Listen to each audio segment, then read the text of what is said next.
episode 10? 9? 10? 10. 10. Season 2. I know that. Yeah. I think it's episode 10. Pardon me and my mintiness. As long as it's not, you're going to click it around in your teeth when you talk. No, I want to. I just lost a wrapper. Oh, crap. Whatever. Anyway. Hey, dude. How you doing? I'm good. How about you? It's been a crazy week. So I worked a golf show. Okay. How'd that go? Right. Lots of prospecting, right? That's good. It was good. Did you win anything yourself? No. Because that's always fun about doing golf shows is that, like, I'm going to try to move my mic a little bit. So I want to face you a little bit. I like looking at you. You're pretty. There we go. So, no, I like to do golf shows because you always like, well, one, there was a lot of liquid courage involved with the other people, so they were pretty easy to talk to. Oh, yeah? Yep. So they're always like receptive. Like, oh, man, what are you selling, man? You know, and you're like, well, I do insurance, but like, you know, golf cart coverage was the easiest entry point. Oh, dude, super easy. And it's so dirt cheap. It's not even funny. It's like $90 a year. Ridiculous cheap. Yeah. Crazy that people don't have it. But, you know, it was good. The issue is that, like, I'm working that. I get back to the office. I've got tons of stuff I have to work also. Yeah. And now I've got a giant pile of crap plus everything else. And I'm like, my brain is like, organize it. Dude, my week has been slammed for some, like, I don't know, like, everybody finally came back from, like, New Year's now, and they're like, hey, guess what? Remember that thing we talked about 3 months ago? Mm-hmm. I want to do that now. Well, they're like, I've got my tax returns. I know what money's coming back. Yeah. Yeah, that's really what it is. Good. You should pay in full so we don't have to worry about those monthly payments and you missing your payments. Mm-hmm. I started going back to the gym this week. Yeah. Because I got tired of not being in there, and I was like, you know what? I don't get no more excuses. I'm doing it again. Same here. Yeah. It feels good. Dude, it feels really good. Mm-hmm. It's just I've been so busy too with work, and it's so hard to, like, I can't go once Owen's out of school. Yep. So it's like it's really difficult, and then, like, you know, my dog has been in obedience training. She graduated yesterday. I'm so proud of her. No, that's so funny. But no, she needed it, and she's starting to become a better dog. Good. Well, that's really good. I don't want to say she's a good dog yet, because on Sunday she decided to yank my curtains out of the wall. So. You know, I think, like, do dogs ever really not do dog things, even when they're trained? Yeah, I mean, she's got a lot of puppy in her still. Mm-hmm. So I have, like, high expectations that I have to, like, kind of. She humbles me pretty quickly a lot. That makes sense. Totally, yeah. She's like, hey, I guess what? I still do puppy stuff, Dad. It's like kids, dude. It's just like kids. You're like, oh, I touched it better, and they're like, well, I did it again, and you're like, oh, what the hell? Yeah, and that's like the thing with Owen is, like, teaching him, like, dog ownership, right? Like, working on responsibility by having a dog now. Like, it's been a great opportunity to start teaching about that, because now it's like bleeding through into other things. Like, hey, if you can let the dog out, then you can put your clothes on. You can put your clothes downstairs in the laundry. Like, you can start doing your laundry. Yeah, you can start doing these things, and you can start helping me empty the dishwasher by putting the silverware away, except for the knives. I don't let him handle knives yet because I'm not. You're not sure? Hey, Dad, by the blade. Like, dude, so I had my about 5 years old. I actually had the boys helping me do laundry. Yeah. So I'd literally pick them up, and they'd hold a little container if it was liquid and dump it in, and I'm like, all right, cool. So I get that kind of, you know. Yeah, this is fun. I want to do it with Dad and enjoy it. Do you sort? No. Oh, dude. What kind of person's okay? Who still sorts in 2022? My towels are sorted, right? Because I bleach them. Okay. I don't. I use laundry sanitizer, so I don't bleach. What in the hell is laundry sanitizer? Get it at Costco. Lysol makes it. It smells delightful.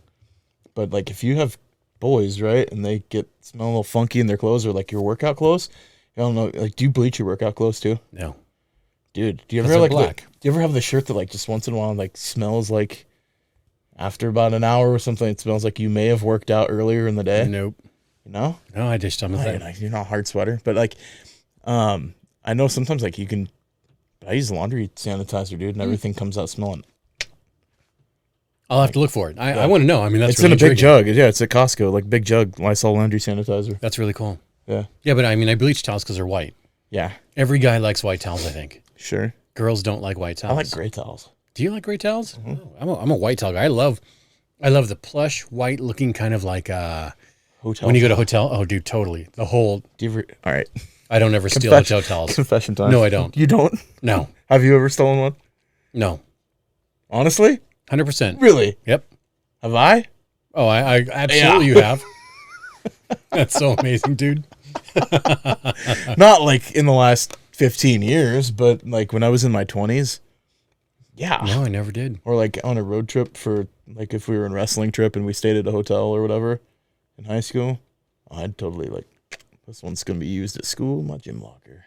Dude, that's so weird. I've never even, like, honestly, I've never even thought about it. Sometimes you get a good towel. Sometimes the towels in the hotel suck.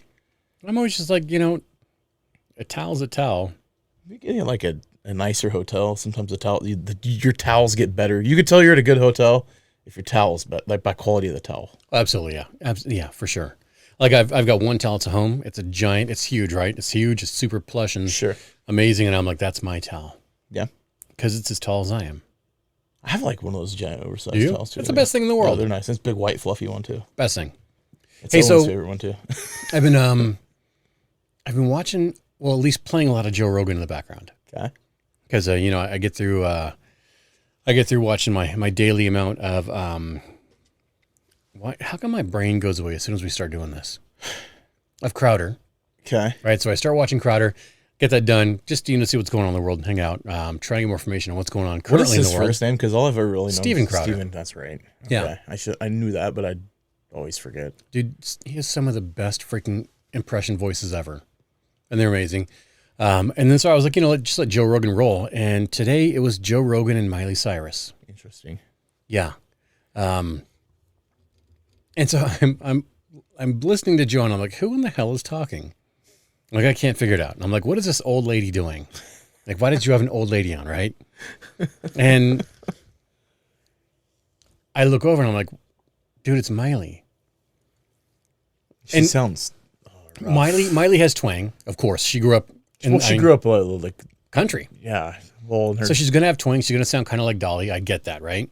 But at the same time, she's definitely not country.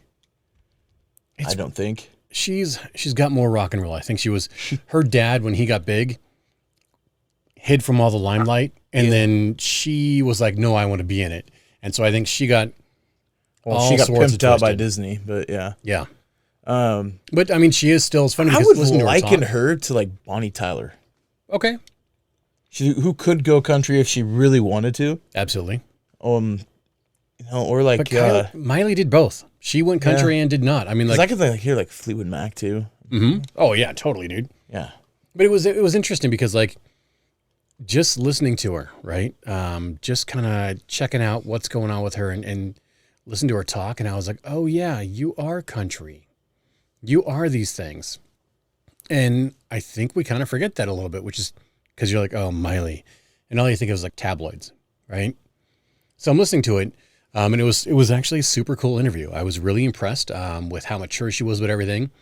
And I think everything she lived through really humbled her a lot, especially her recent throat surgery, which is why her voice is so different. I mean, yeah, because she smokes a ton of weed. She did smoke a ton of weed. Yeah. She did drink a crap. I mean, she's tried everything, literally everything. Yeah, she's talking about it. She was doing coke for a while. But then after her vocal cord surgery, she was like, why do I want to have a hangover every time something great happens?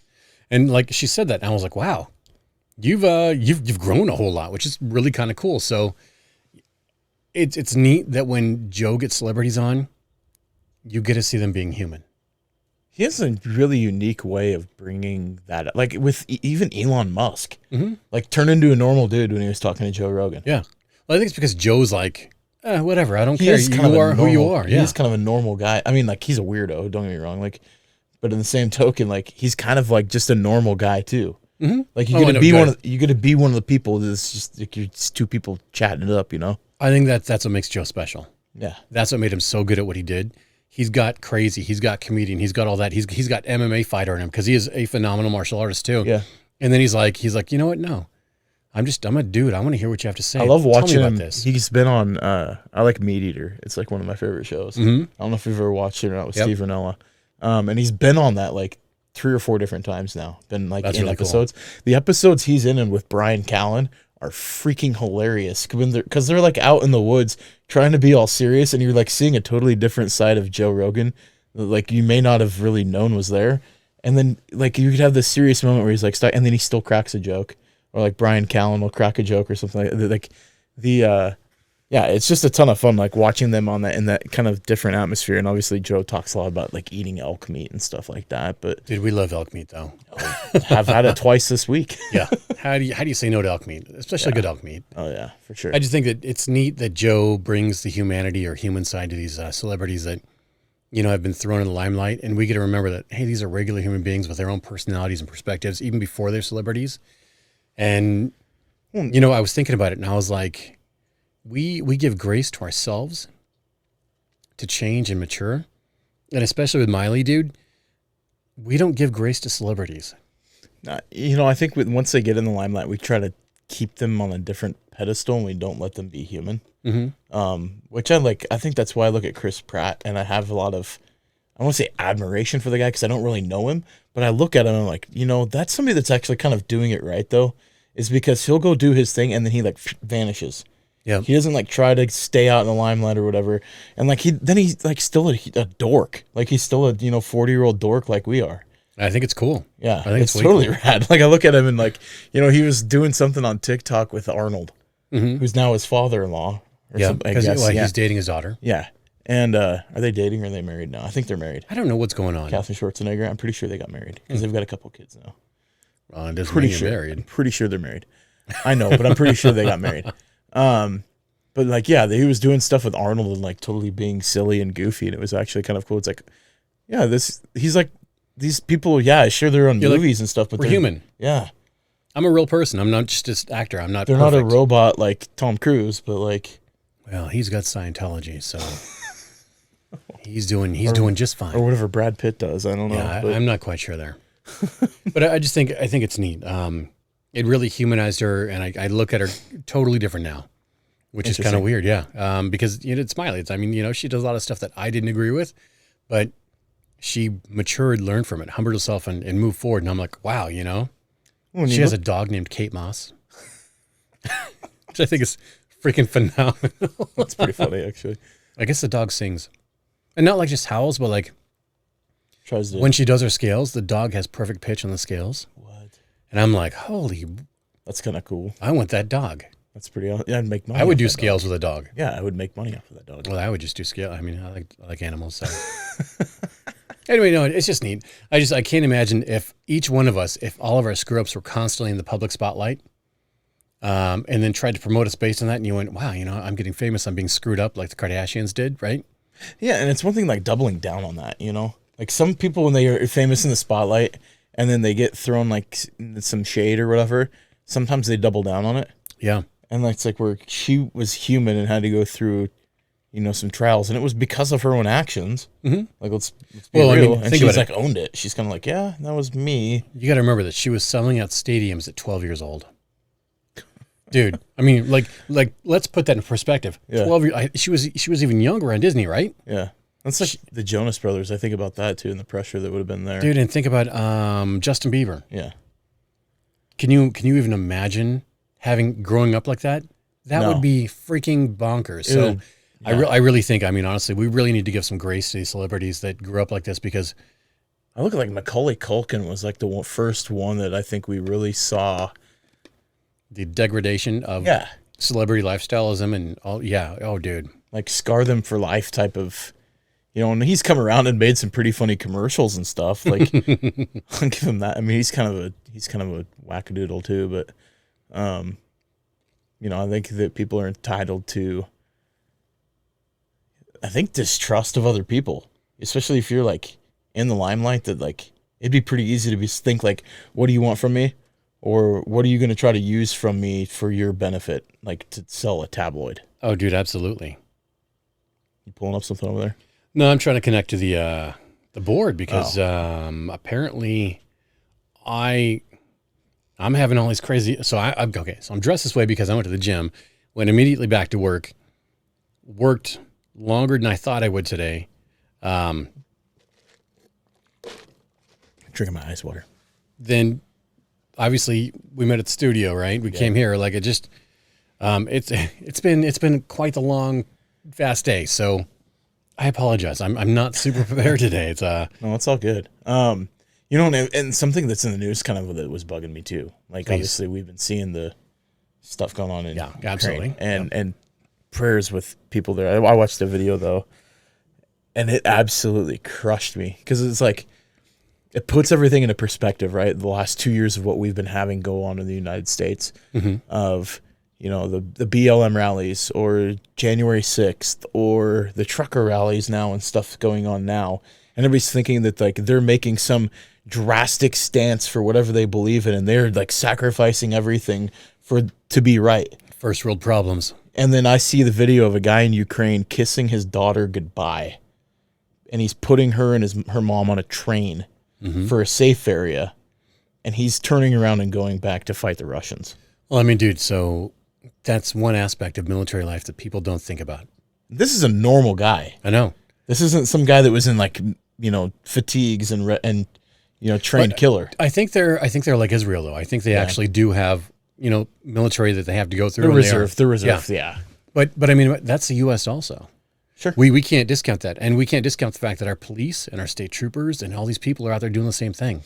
Yeah. Right. There are a lot of fathers out there that are willing to put their life down for what's right. It's like, I'm fighting back against oppression. This guy is literally fighting back against oppression. Yeah, he's picking up arms and against people that are attacking him, not just burning down buildings because, hey, I feel like I'm oppressed. Or somebody that made mean tweets and I'm going to, be mad and upset about that. That whole situation over there is really interesting because there's a lot of different perspectives. And honestly, I'm going to put this, I don't know really what's going on, honestly, because the reality is that Russia, we're putting sanctions on them, right? Yeah, everything but freezing their accounts. Yeah. They give us 595 million barrels of oil a day. The XL pipeline would have done 825 million a day. I know. And we wouldn't be importing it. We'd be doing it. We'd be exporting oil. And then we'd be exporting natural gas also. And I'm like, why are we doing this? Why can't we just like eat a little crow, open it back up? I don't get it. Well, I'm like, okay, you want to sanction Russia? Be like, stop transporting oil to us. We'll finish our pipeline and we'll export to you now. No. We'll take over all the export to the entire European Union and you guys can sit on your oil. No big deal. Shut it. Just turn off the tap. Am I wrong? Like, no, absolutely not. Seems pretty simple. But that would double down on like all the steps that the current administration has tried to take for green energy and turning the United States green and lack of dependence on fossil fuels and all this other stuff. And you know what? If it's wartime, who gives a dang? No, seriously. Who cares? Eat a little crow and do the right thing. They don't want because we're gonna have like $10 gallon gas pretty dang quick if nothing happens. Well, if they don't pull their heads out of their butts, yeah, absolutely, it's gonna happen. And I'm just like, I can't say it. It's amazing that the people haven't stood up and rioted because it's not a small faction of people that are talking like we are. It is the majority of people. That's what I don't not get. the minority. And it's like every time Trudeau gets up and he's like, "Oh, these small little," and no, dude, it's literally everybody except you. Yeah. And then shooting it down and then literally throwing authoritarian, use of force against your own people when they're peacefully assembling. Yeah, that's ridiculous. And we're talking peace means not fighting peacefully. It's fine. Were there. And let's have people start. Okay, they had big rigs in the street. Okay. We're not a political podcast. I know. We can't do this. I'm sorry, people. We love our country a lot.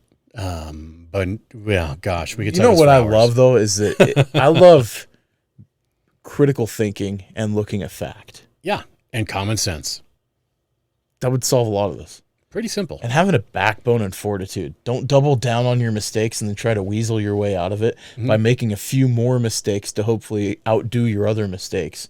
So then you can ipso facto. It's like 2 wrongs don't make a right, but 3 lefts do. It sounds like they've got bad parenting.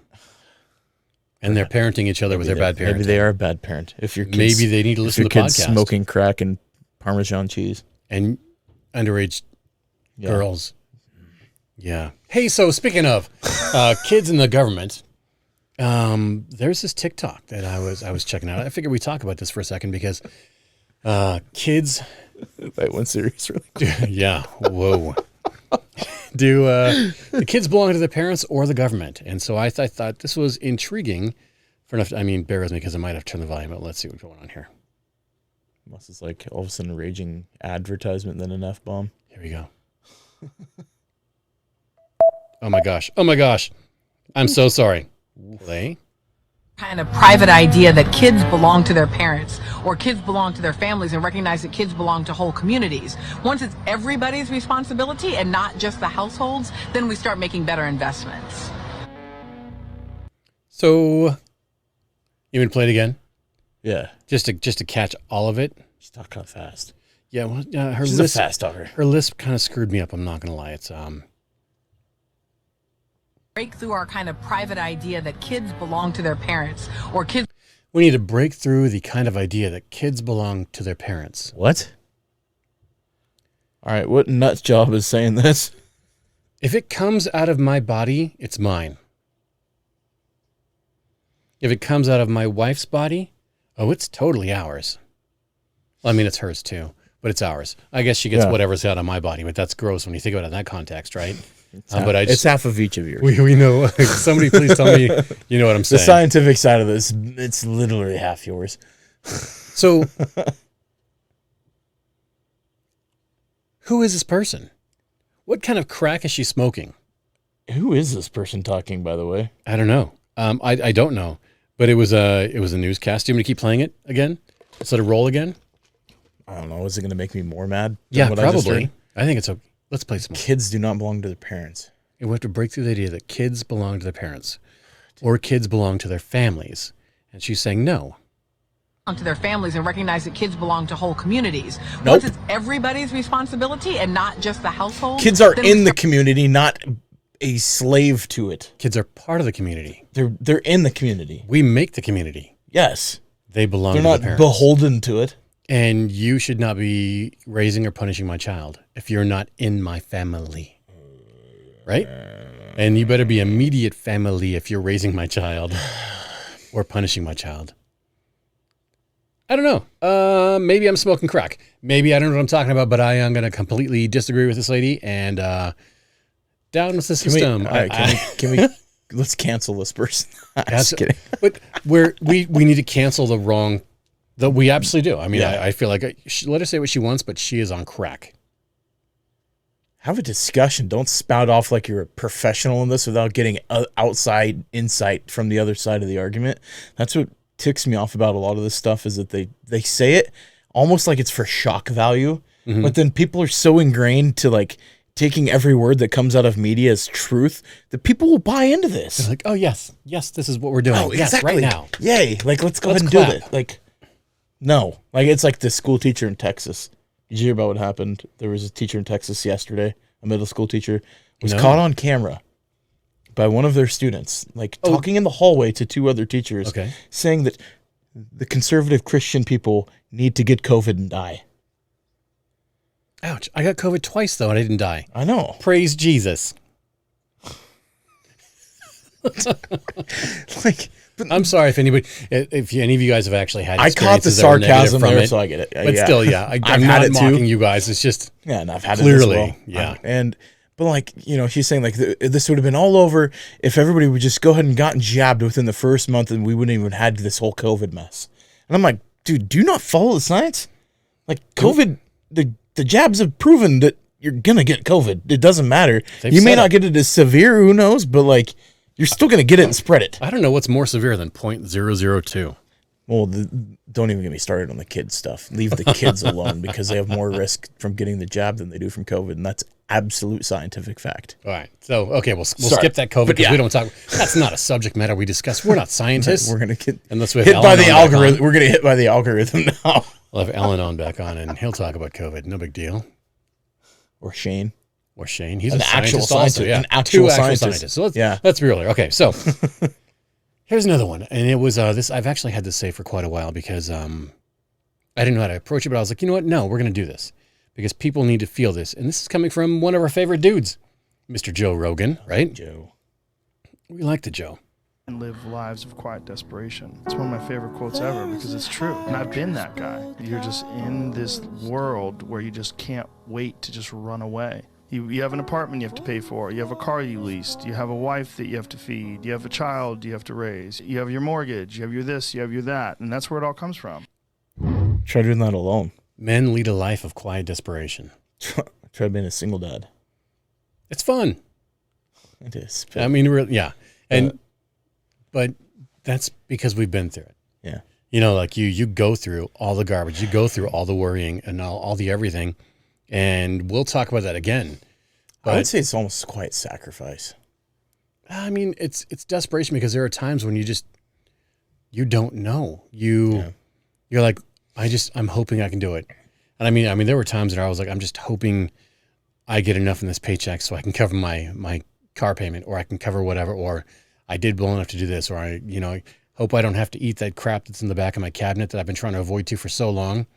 And then it may or may not be expired, and we're rolling the dice. And there's times, man, when I was like, you know what, guys, we've got all this food here. We're gonna eat everything, even though we don't want to. My boys are like, okay, Dad. And I'm like, oh, God, gosh, yes.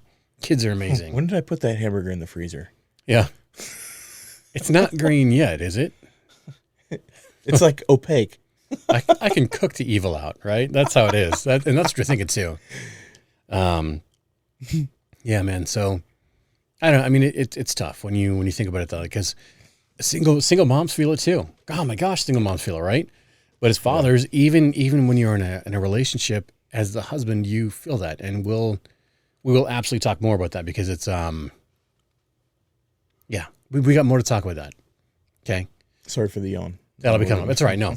That wasn't me like falling asleep with the subject matter. So, are men really judging you? Are men judging women? Yes. And I say yes, men judge actions, absolutely. And I think women judge actions, and when we all judge. But check this bad boy out that I found here. Told us women that we should weigh 120 pounds. Oh. Hold on. No, stop that. Nope. We can't. Most men live. Who the fuck told us women that we should weigh 120 pounds? None. Women. Yep. Women tell women that they're supposed to weigh a certain amount. Women tell women they're supposed to look a certain way. Y'all hop on fucking social media. You see all these fucking fake bodies, all these bodies that people have fucking paid for. Is he in a donut? And you immediately think that's how you have to fucking look. Some of y'all give yourselves fucking body dysmorphia because you scrutinize your own fucking bodies based off of what you see on fucking the language social media. part I don't agree with, but whatever. That's stupid. And then y'all want to throw that volley at men. Talking about, oh, men want this type of woman. I'm not going to mansplain this. Women are the reason why all these fad fucking diets are still around. Why Herbalife is still around. Why keto is still around. Why all this fucking tea drink that I see on fucking TikTok. No real it's like fucking having Junior in gives a house. fuck This is about nice. shit. We don't care about fucking stretch marks or potholes or craters. I ain't never seen a real fucking man turn down a fucking oatmeal cream pie or a fucking Star Crunch. Oh, oatmeal cream pie is yummy. He's actually eating a Pop-Tart. Oh, okay. Yeah. That's why he's eating a donut. But it's true. I mean, like, so I don't, I'm not out there judging women on their weight or what they do. I'm like, oh, they're what they're eating. You know what I they think do? it is? Yes, I sort of. Here's what I think it is. And Okay. this is me thinking. This isn't me saying definitively like, no, this is what it is. My opinion would be in this, because I can't mansplain this because I don't want to think for women. But I think that there may be the insecurities that exist in social media and society and everything else preys on the psyche of individuals. And so you look for, it's kind of like when you're selling something as an insurance agent and you're automatically coming up with objections in your mind of what the customer is going to say, even though they haven't said them. Yep. So it's like, I don't know if the price is going to be too high. They're not going to want to buy this. It's almost the same theory with the premise in this would be women coming up with like, my weight's going to be too high. I'm going to go ahead and need to get lower in order for men to recognize me. Like I said, I'm not thinking for women. This is like my process of what this is. But I thought it was like women judging women on, oh, girl, you can't wear that. You're too fat. Or, you know, you can't eat that. You've got to be this way. Or I feel like the body positive movement has helped out a lot. But imagine all these young girls and all these women going on TikTok and seeing all these 20-year-old fitness models are like, oh, I've got to look like that because I want to get the man. Here's like where I see it. Okay. Immaturity. I see it at the high school level. When I coached, I saw that a lot. Like, I want to know, the bigger girl would wear like yoga pants or something, and she would get ripped on because she was filling them out more than somebody else. Dude, I feel like that you saw it more there, but I feel like it's still a very big thing that happens. I would say those people are doing it extremely immature. Ladies, can you reach out and let us know?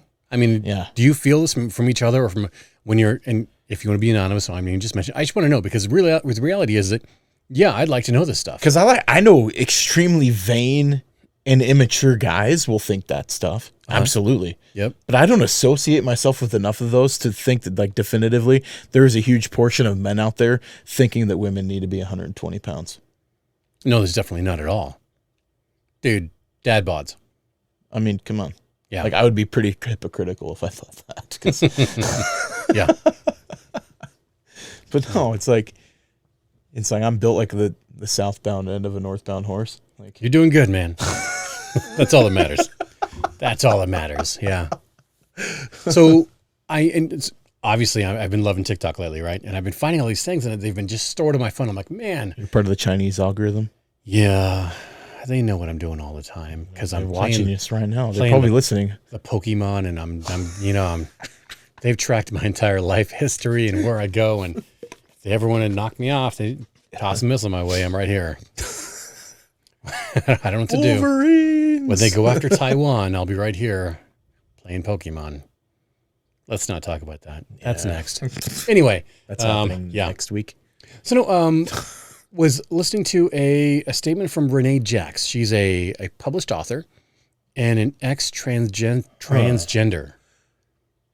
Check this out though.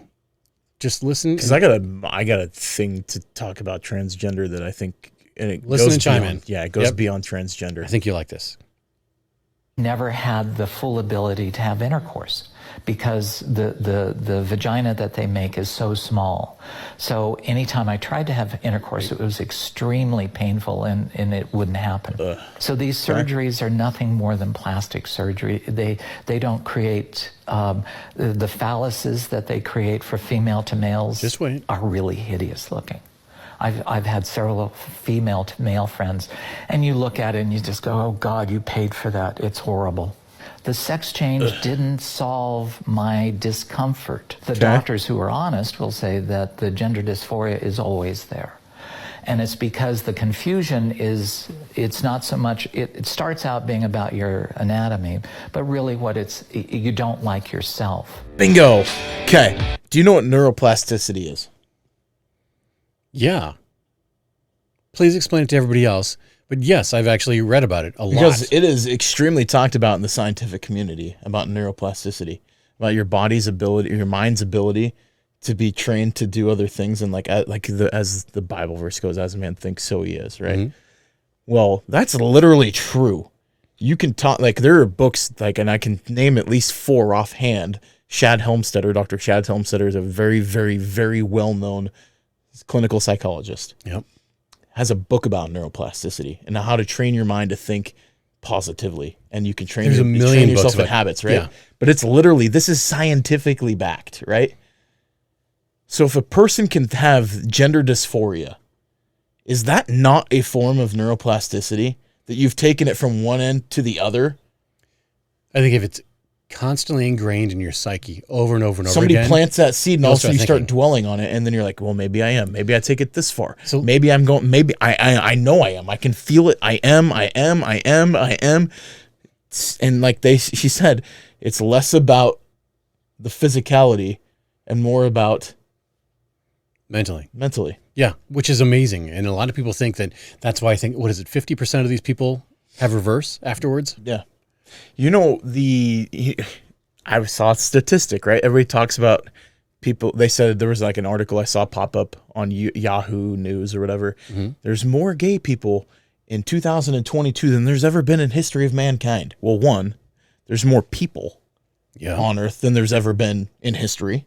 So yes, that's true. But also, did you know that the rate of people going from gay to straight is higher than it's ever been? Wow.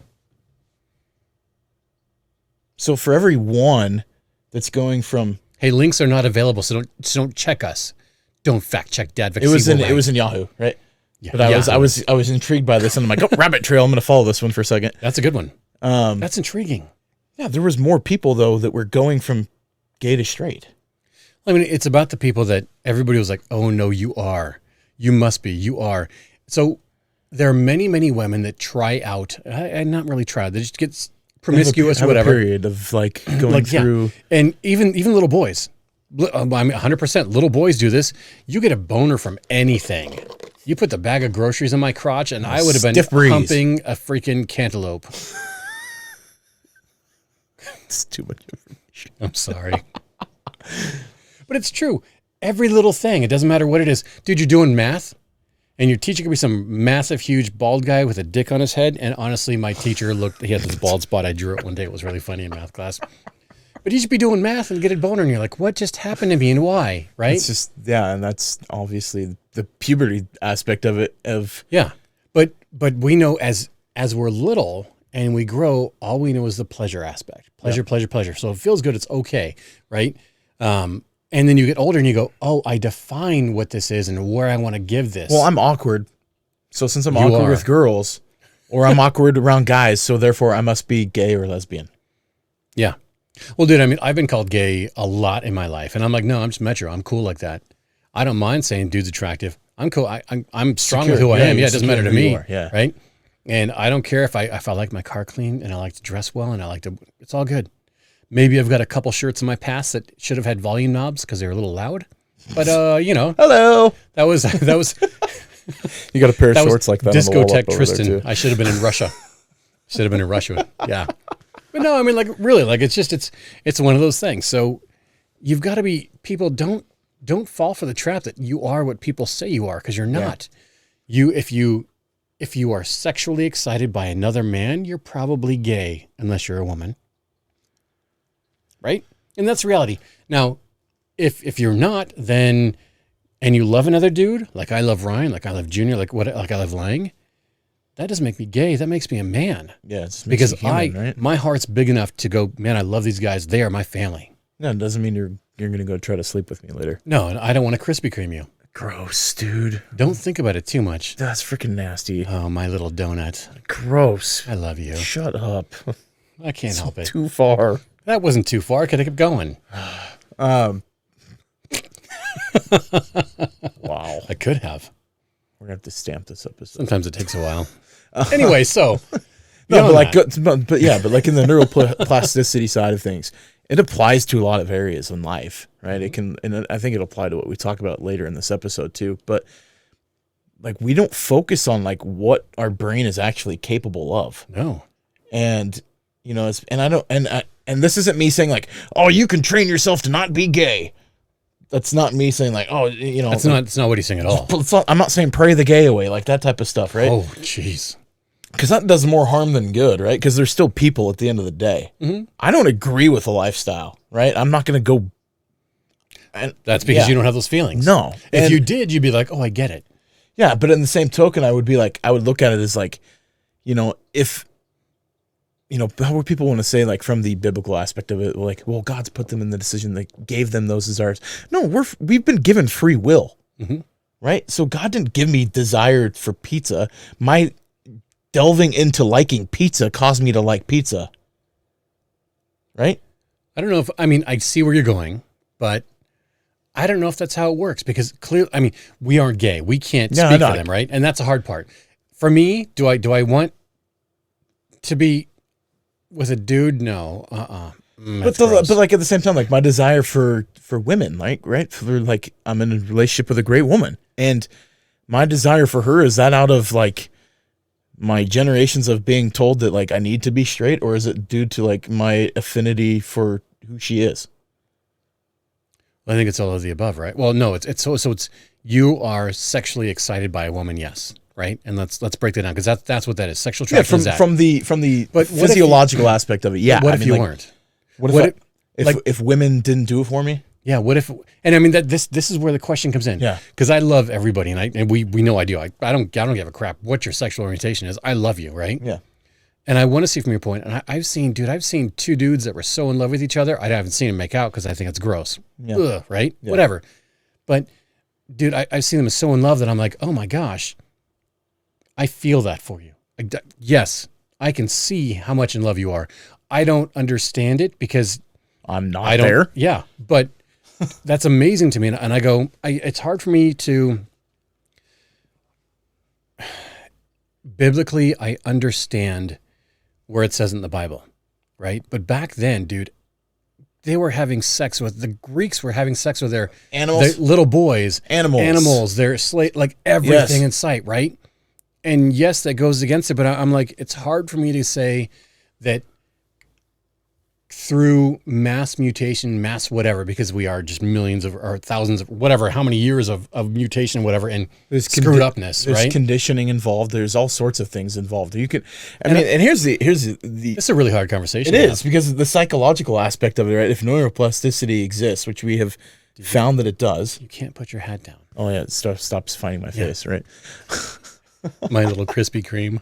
We're going to find your face. We're going to call this episode Ryan is a Krispy Kreme. Gross! Do not call me that. Gosh, that'd be so cool. It's so disgusting, and I would quit the show. That'd be so amazing. You wouldn't quit the show. You'd love it. You'd be like, this is ridiculous. Nope. This is how crazy we are. We're problem children. I don't know, man. I think that I can't say without a shadow of a doubt that, okay, so this, if God is a loving, caring father, if my child says he's gay, I'm going to love and care for him no matter what. Yep. That's all that matters. Absolutely. As a Christian, that's all I feel, and that's what matters to me. And so here's the question that lies with that too: is I would love my kid through it, regardless of wherever they are. And I'd support him. I would. It would be hard. tough. No, it would be tough. I don't think it'd be hard at all. I think it'd be easy, but I'd be like, look, just don't make out in front of me. Don't do any dirty in my house because I don't want to think about.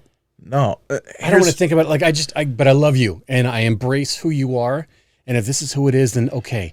If it's not who you are and you change your mind later, I understand also. It's because I haven't had to be there and have that conversation. Gosh, that's tough. It would be so brutal, Holy right? Crap.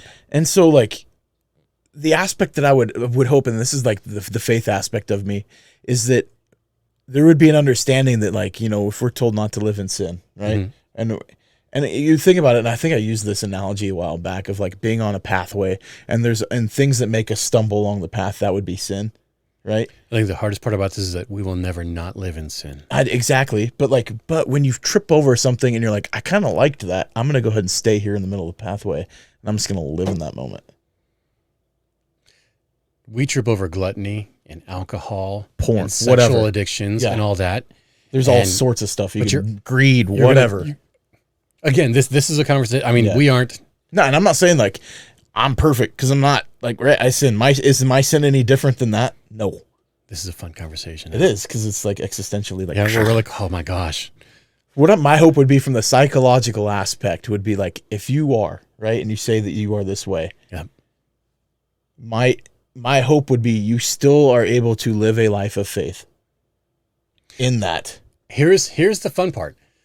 I don't think being gay or lesbian takes away from your ability to have faith and love. I don't either. I know of people that have been gay or lesbian. I know multiple people that are, and they do, and they don't just go to church. You know why? Love God. Because I have no say in their salvation. Mm-hmm.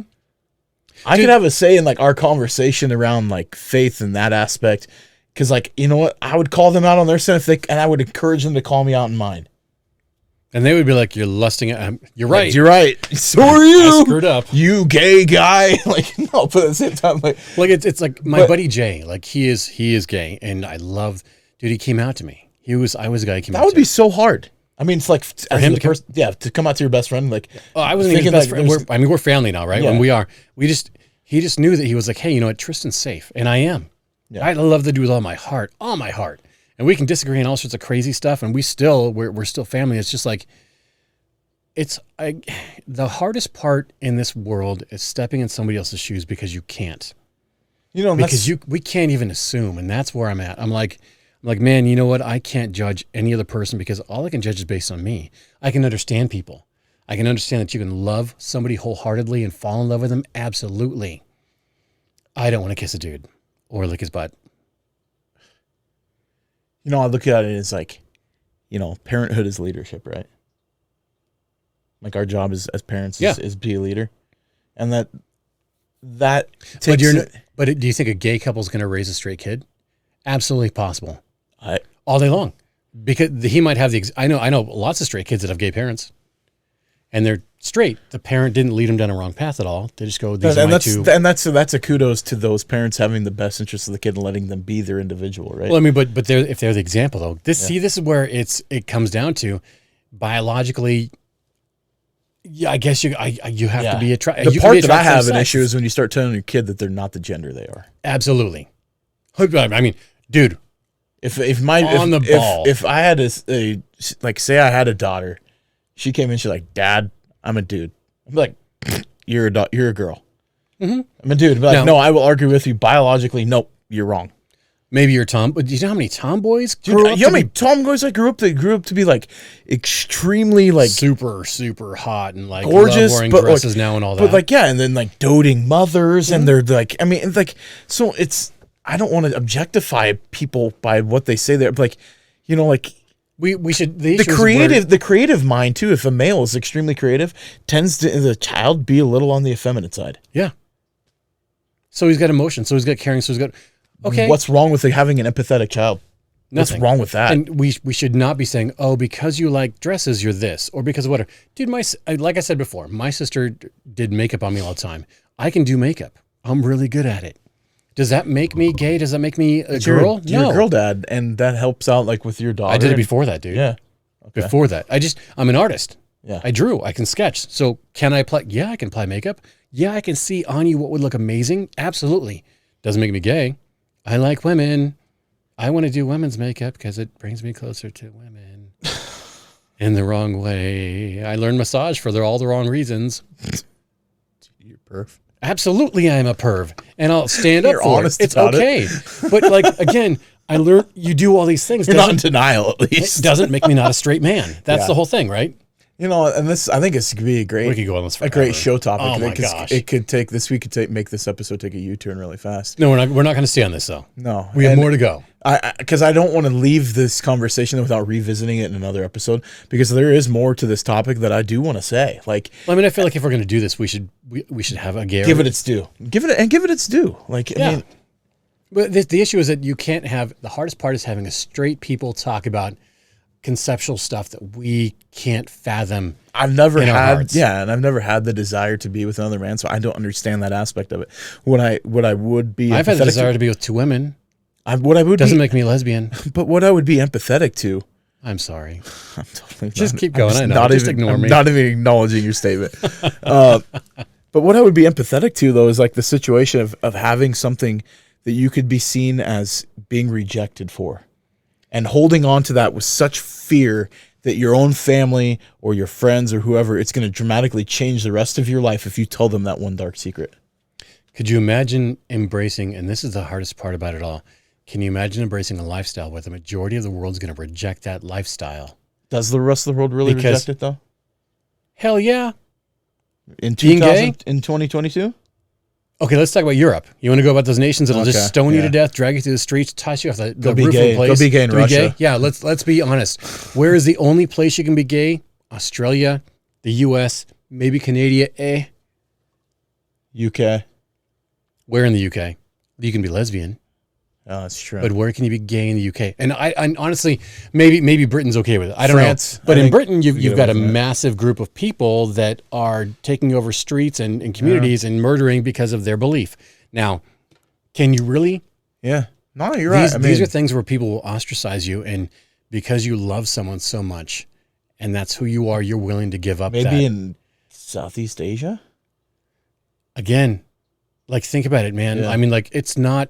I don't know. It's not an easy plight. That's a great point. And so, but yeah, okay. Like, so in 2022, America, I think it's gotten easier. Oh, super. Oh, yeah. People absolutely. Like, kind of like, you're gay, cool, man. Yep. Have fun. It's actually the good thing to be bi or gay or whatever, and to be straight is almost awful. Yeah. But I think it's because it's hard for straight people who are the minority or majority, are why I don't know my sound is on, but why they are the majority that it's hard for us to fathom. I mean, again, we're sitting here as two straight guys trying to figure it out. So yeah, and so like I guess the point that I would want to end with is I can't go up to any just gay person and just flat say like, hey, you're wrong. You can't. Because one, I don't have a relationship with them. All that's going to do is hurt them and just tell them like, hey, you're not worth anything to me. And that's essentially how that comes off. Yeah, and you shouldn't. And you're not saying you're going to do that, but you're saying, no, I shouldn't do that. Yeah. Nobody should do that. Yeah, and so like if it's somebody that I say it's a relative that I love, and they come out, I'm still gonna love them. Be like, hey, guess what? Like if we go hunting, you're not gonna try to put moves on me, are you? Like jokingly, like, dude, I'd want to be their type. Do you know? Can you give me fashion tips? Dude, no, legit. Like I have had coworkers of mine that offered to do bad things to me, and I was like, no, I'm not that way. But yeah, if I want to go out shopping and I don't have a clue, I'm going to bring them with me. Make me look fabulous. Nothing wrong with that. Let's be real, right? Like, honestly, I mean, it's great. My issue with it is that your sexuality does not define who you are, and it should not be in a gay parade. It should not be flaunting of this. And you see it. You see in gay parades. You see the flamboyance of the super in your face. Look at how sexually whatever I am, and this is like half naked with like wieners drawn and like the rainbow unicorn. And I'm like, no, why? That's where the problem comes in. You don't need to be that way. That's not who you are. Yeah. You are not a raging erection or a throbbing something else. Maybe that's not throbbing. No, I know what you're talking about though. And a squeezing. But a moist. I said that in the worst way I could. Hate that word moist. Too. My little Krispy Kreme. Dude, shut up. I'm sorry. Let's get off the topic because we can go forever. We really can. So next one. Yeah, we almost went like 15 minutes on that. Yeah, next one. Let's talk pronouns because we're on the subject. Okay, ready? Okay. You're going to love this, I think. This is the pronouns. Male, female. Pronouns in reality. No, there's even beyond that. Male. Listen to this. Don't get your own pronouns, just like you don't get your own prepositions or your own adjectives. It's like if I were to tell you, my adjectives are handsome and brilliant, and whenever you're talking about me, you have to describe me as handsome and brilliant because that's how I identify. Makes no sense. You don't get your own pronouns. That's grammar. Handsome / brilliant. So you think that's grammar, and it really is. No, okay, think about it. Your pronouns. Yes. Your pronouns. If I'm talking to you, I'm going to say, "Hey Ryan." I'm going to say your name, right? He, him. But think about it. I'm going to say, "Hey Ryan." Yeah. If I'm talking about you, I'm describing you to somebody else who doesn't know you. Yeah, handsome. Yeah, handsome. Go ahead and, I'm going to say she or her. You might not think you're a he, her. You might be whatever, right? But to me, I'm describing you to somebody that isn't you. Yeah. So you don't get to define how I describe you with my own grammar. Yeah. But if you want to say handsome and beautiful about me, that's fine. Debonair. You can say Dad Bod 2.0. That's my pronoun. And strapping and horse sounds. I got nothing. All right, let's go to Victorian slang. Victorian slang. Okay, can you guess? We got a long way to go. We got a long way to go and short time to get there because we got hung up on the gay conversation. We're having fun this time, though. This is great.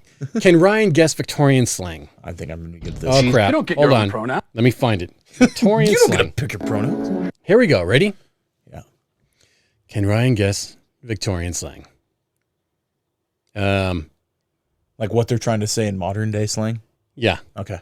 If I was to say you're a giggle mug, what would that mean about you? Giggle mug. Giggle mug. A giggle mug. A giggle mug. You're a goofball. I think that's a pretty good guess almost. But it means you're always smiling because you're giggling. You're always smiling. Like a giggle mug. Your face is giggling all the time, right? Yeah. Hey, this is me. This is a weird one. You're the giggle mug. Giggle mug. If I offer you, or if you're offering me something in your house, okay, a drink, and I say, bitch the pot, what do you think that means? Stir it. Bitch the pot. No. Heat it up. You're offering me something. Pour it. Okay. And I think that's good enough. This means it says pour the tea. Yeah.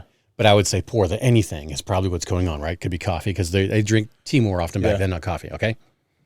Can I bitch you a pot of coffee? Okay. So this one is intriguing to me.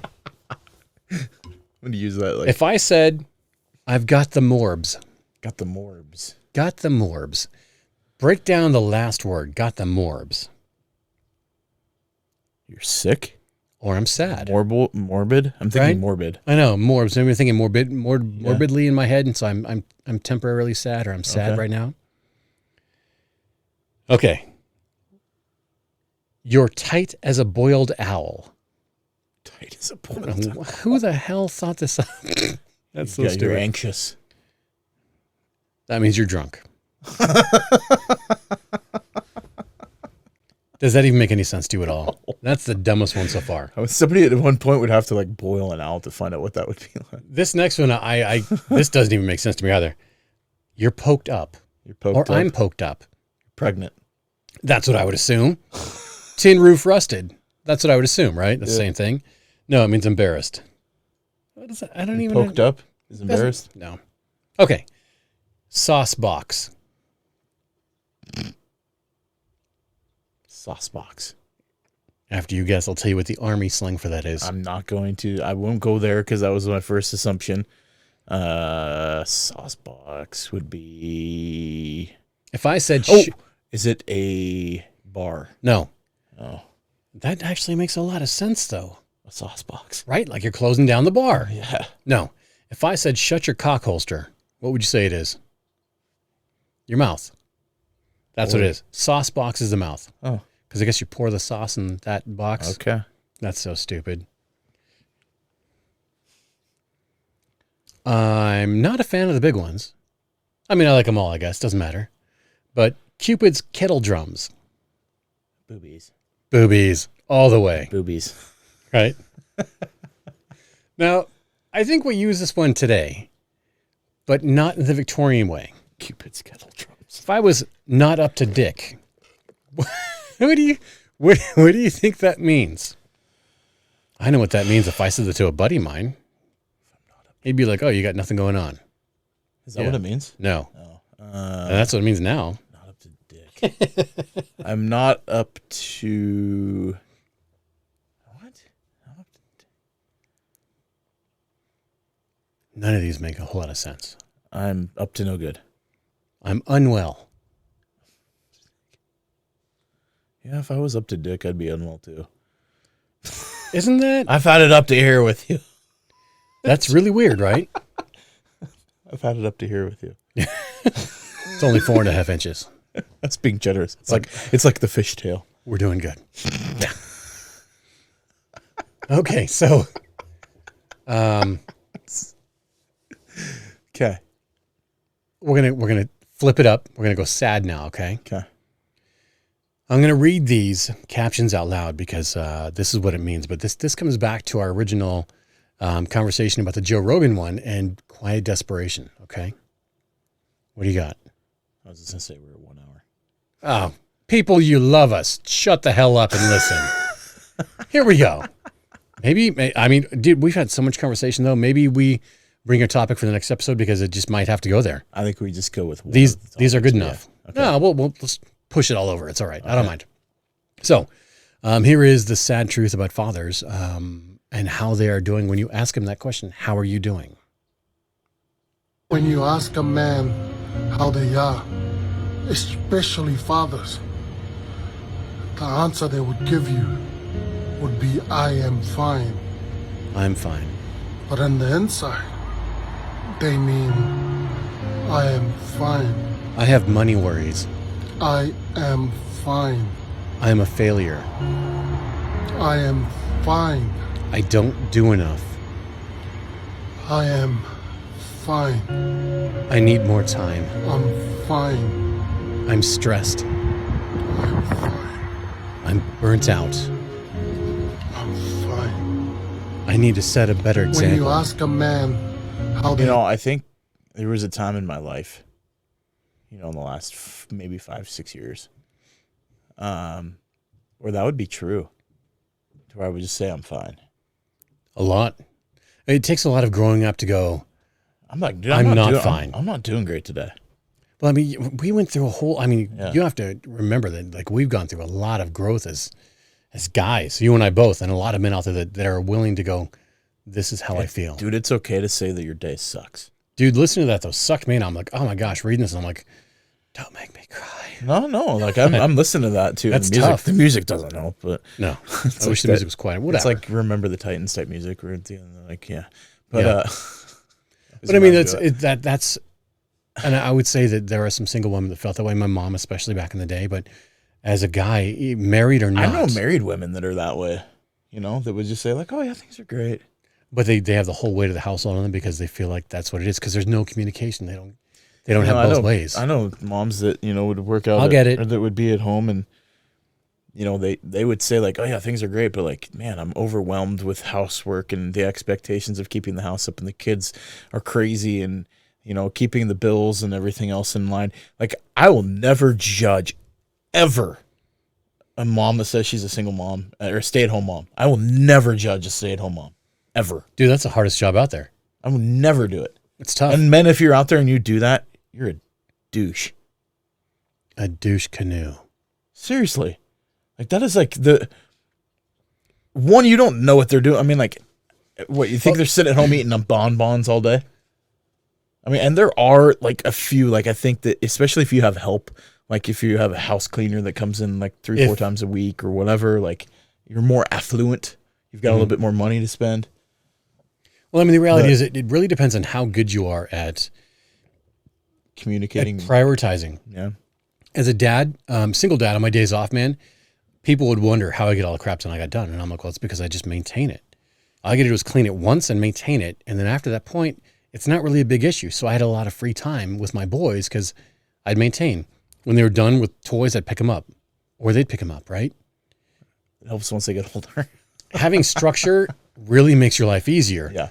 But again, you're still having to deal with all of those things that your spouse, your husband or wife is not dealing with if you're the stay-at-home parent.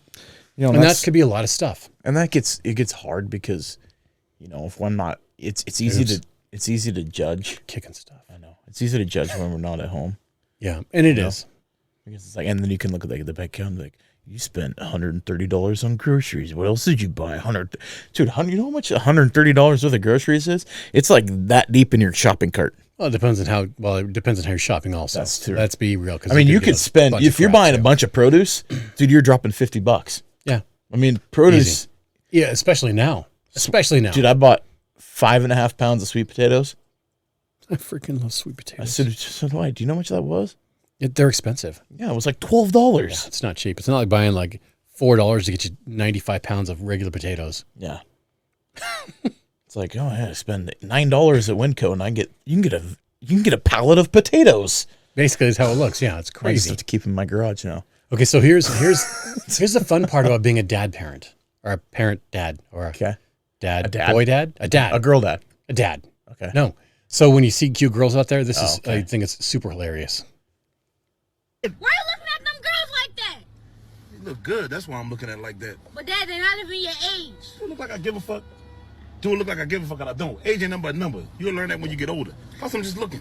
That's aside the point, R. Kelly. You looking at them little girls like that and you're going to be looking at me through a glass window when you in jail. Shut the hell up, Sean. You don't know what you're talking about. Plus, I'm looking at her right there and I know little girls. Miss Penny? That should weigh like 400 pounds. Plus, she in a wheelchair. I'm not talking about Miss Penny. Her right there.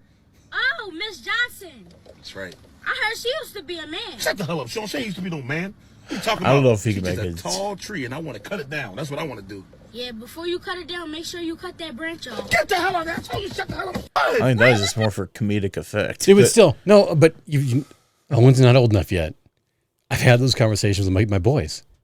It's freaking hilarious. Like them talking about girls? Yeah, and me talking about girls with them.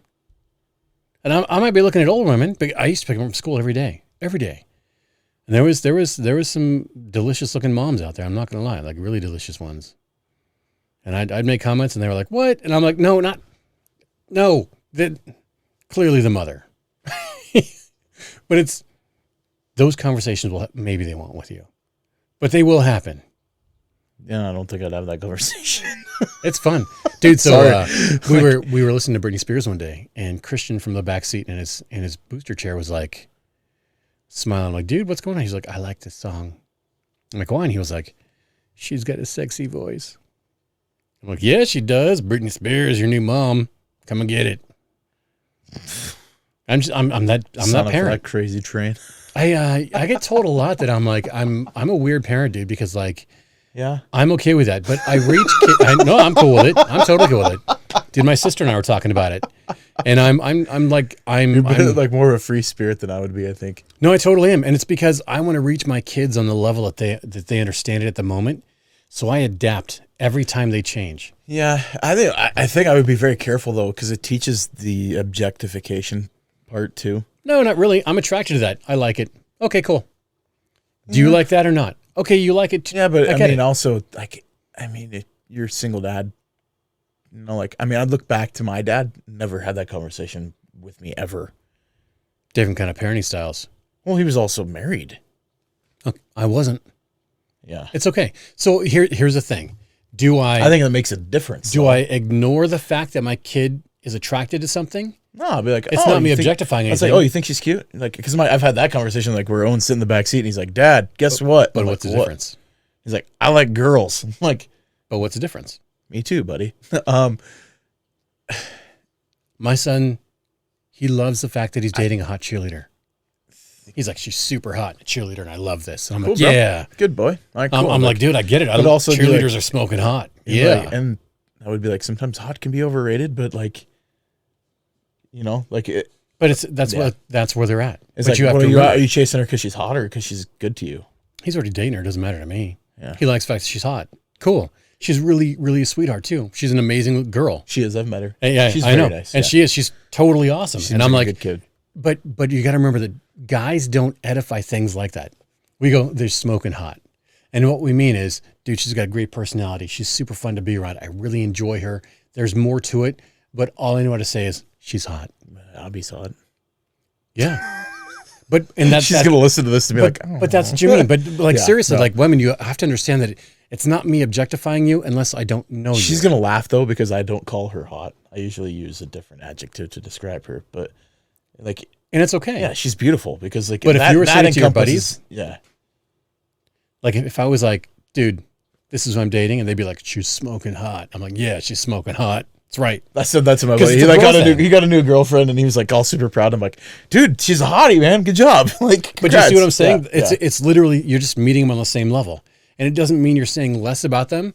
It's just that's where they're at. They haven't met them yet. They haven't gone beyond that, and so that's the cool part because. As a dad, she's attractive and caught your attention. And as a dad, I can have the conversation like, dude, so what else? What's going on, right? But I meet them where they need to be met. But kids will change. The parenting point, though, in that too, I think I'm crazy. No, because I think the way I would address it too is I would actually try to find a landing point for that. Like, hey, Dad, like if Owen's old enough to where he's like, she's super hot, Dad, I'd be like, yeah, and how does she treat other people? I can see that. For me. Is she nice to you? No, she's mean, but she's really pretty. So you like want to be with her because she's really pretty, or because you want to let her be mean to you? But Owen's saying that she's hot or attractive doesn't mean he wants to be with her. What if he was saying in the context of like, hey, Dad, she's super hot. I want to ask her out. Then you go, well, how's her heart, right? Okay. But because that's the reality, right? Yeah. For me though, I'm like, I don't want to be the serious dad all the time. I don't want my kids to be like. Oh man, I can't talk to him because he's always like, oh, here's the Bible aspect, or here's let's get serious. And I'm like, no, I want my kids. Here's the fundamental difference between you and I too. I think this is the fun. Oh crap! This is gonna be the fun part, right? Because I was the dude in high school that like I didn't think I was attractive. Maybe I was. I don't know. I've been told that like later after the fact, like, dude, you were super cute. I'm like, super babe, and I'm like, I didn't think I was, but maybe I was. I don't know, but I didn't think of myself that way. Maybe it was just me selling myself I just thought I was like a really cool person to be around because I hung out with literally everybody. I didn't care what clique you were in. Same with me. I didn't care. But like, it was funny. It was like the super pretty girls that I'd have a crush on, I would never tell them. Like, dude, I was the same way. And I would be like crushed. So if like my buddy leaked it, be like, dude, you totally think she's hot. I'm like, no, not anymore. Like, I'm gonna find somebody else because everybody knows. So me in high school, I was always a new guy. Always a new guy. Because we moved a lot. Yeah. Right? And it it made it so I could talk to a lot of people, but I didn't think I was all that. Yeah. Right? I didn't think I was all that at all. I was cocky. Okay. I would beat up anybody that came at me, and I knew I could take them. I would go out lift them. I'd be like, dude, let's have a lift off. No, I'd be like, it's no big deal. Did I threaten the entire senior wrestling team one time when I was a sophomore in high school? That's awesome. Because I was having a bad day. Were you a Coeur d'Alene? Yeah. Back in those days, you probably would have been able to. Dude, well, I mean, I trained martial arts my entire life. I was still super, super active. And I was like, no, I mean. I was like, you ran up the road to Sandpoint, they'd teach you a lesson. But if you want to come at me, you better be prepared. That's all I was like, I was not having it. And I didn't need to be that guy at the time, but I had a bad day and it was stuff going on. But I was always a new guy and I was always really shy. Yeah. No joke. I was a shy guy. So I stayed with my people were the choir people and the drama people because I was a choir kid. Yeah. So I hung out with them, and they weren't all the famous and popular, but we knew everybody anyway. I had fun though, because I was an athlete, but I was also in band. Dude, I got asked to try out for all the sports because the coaches would see me playing with these guys after school, and then like nobody could take me.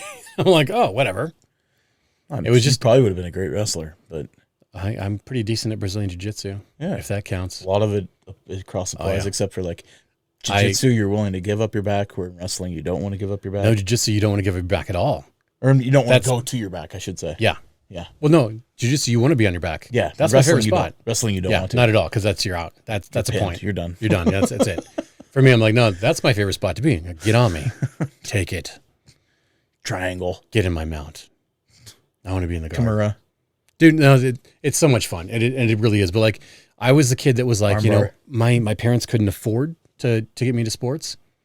And, I accepted it. And I was okay with it because I was like, oh, I don't want to be beat up on a Friday night anyway. So my dad coached a lot of my sports until I got into... That would be helpful. To high school. Because my dad was one of my assistant wrestling coaches in junior high. That's pretty cool. But, like, it was nice. That's one thing that, like, he was always involved. And that's one thing that I'll always do. Like, and I've been doing with Owen. Like, I coached soccer when he played last, for goodness, and I hate soccer. And I coached But you were involved with your kid. I was involved. Yeah, I wanted to be there. And the other thing is, it wasn't just for him. It was like for his friends. Like I wanted to be involved for them too. Because I don't know what the home life is like there. But I want him to know that like it's okay to have friends and to be involved with other kids, especially in a team atmosphere, because you're going to learn a lot about yourself. And then if he has a disagreement with one of his teammates, he runs to me thinking that I'm going to like fix everything. I'm like, nope, figure it out.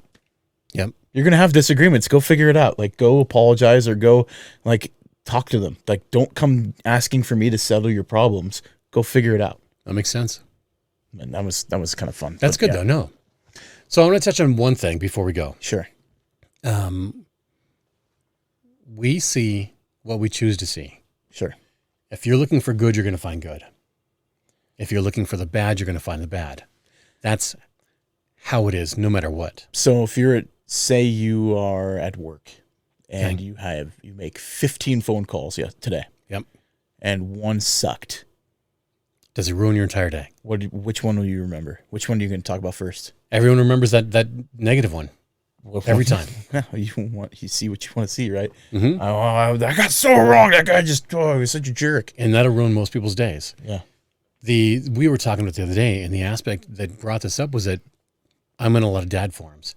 And a lot of these dads are only choosing to see the negative and not see the positive that they have going on. And that's that. I was like, man, what do I say to help these guys change perspective?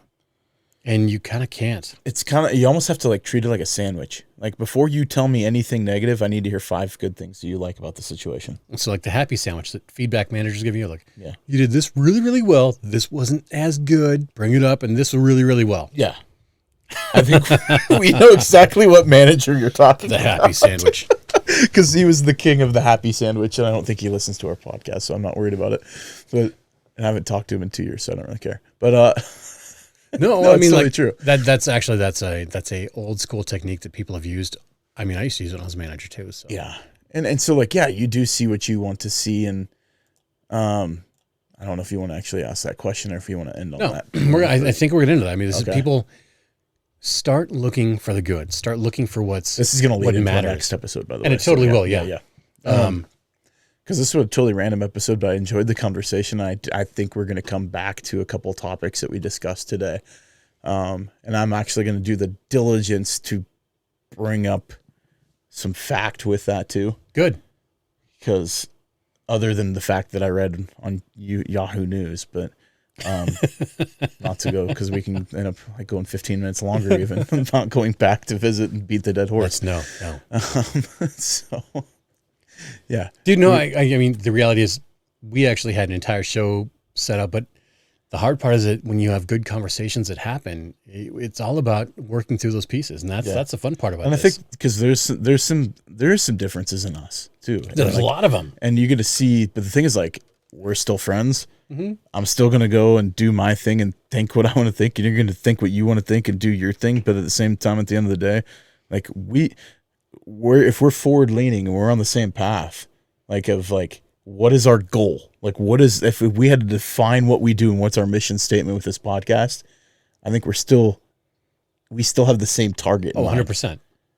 We're gonna have different routes of getting there. Like, I'm going to take the right, you're going to take the three lefts. It's how you parent versus I parent. Yeah, exactly. I talk about butts and nuts. Dude, the funniest thing is that if I say gold bond, my daughter will think butts and nuts immediately. Butts and nuts. It's so freaking hilarious because I mentioned it when I was down visiting her, and she was like, butts and nuts, and I'm like, yep. But that's how I parent. Well, see, like, I always heard butts and nuts was like what you thought about if you ever had to get, like, I had coaches that would say that in football. It was like, if you're ever in line, all right, butts to nuts. No, that totally makes sense too. That means get in line. Mm-hmm. And some people are like, what? That's so funny. Butts and nuts. And when it was showering, it was like, don't forget to get your butts and nuts. You don't want to get the swamp.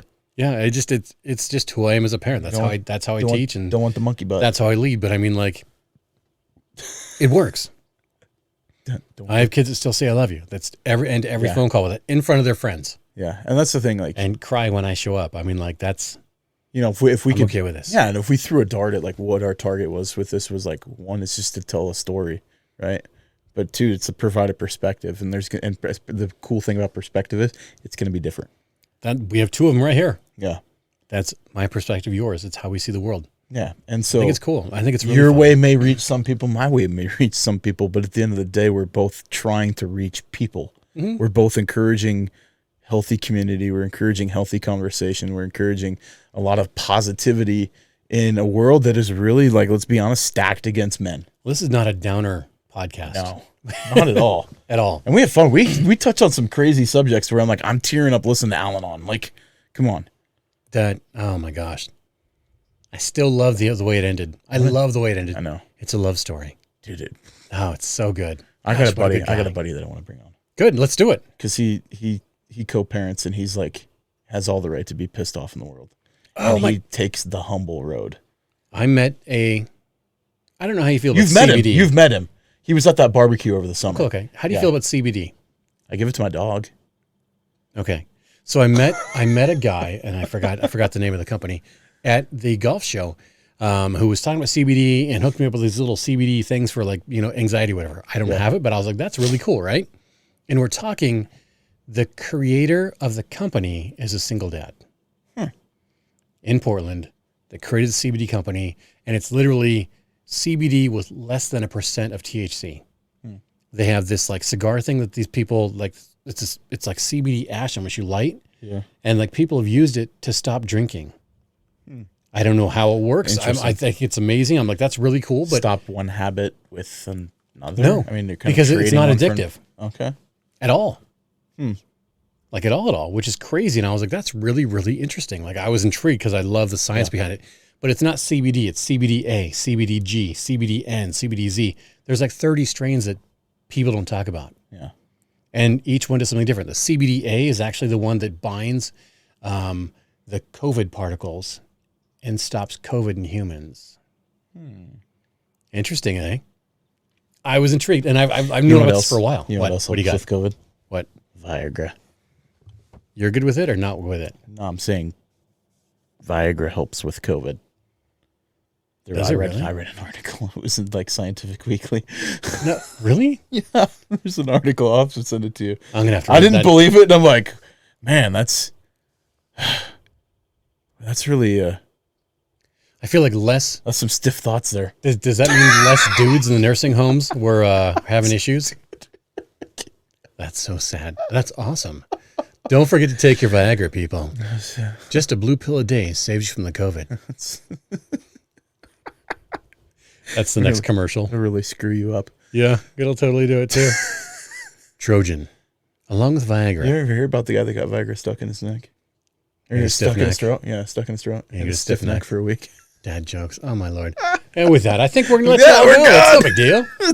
I hope you had fun with us today. I know we've had some serious conversations lately, and this is a much lighter version. We needed this episode to kind of break, I think. Not that our shows have been bad. I think they've been great. But we have to have fun sometimes. I mean, we need more fun. So this is us hanging out talking about random crap. I thought they were good. I love it. It was fun, yeah. And the Krispy Kreme comments, I know you don't like them. That's because you picture it every time. No, stop it. So funny, though. So I don't have to picture it. Disgusting. It's amazing. It's crass and crude. Do you know what the best part is, though? Is if I call you childish, my Krispy Kreme, it sounds so good.